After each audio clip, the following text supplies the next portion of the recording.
त्यो जवानी फालेर मैले यो धन कमाएँ। अब यो धनले त्यो जवानी कसरी किनु? बडो गाह्रो हुने रहेछ यो मनमा लागेको डढेलो निभाउनु।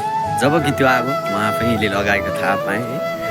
भन्न त भन्थे बाले, यो जिन्दगी त भरिया हो बाबु, यो तनमा बोकेको भारीले भन्दा यो मनमा बोकेको भारीले धेरै पीडा दिन्छ भन्थे आमा।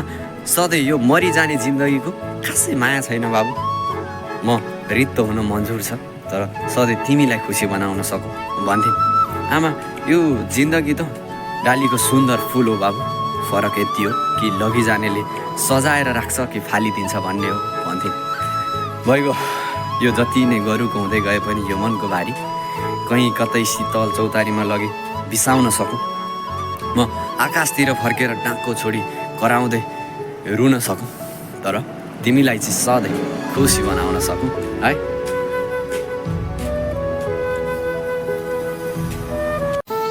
त्यो जवानी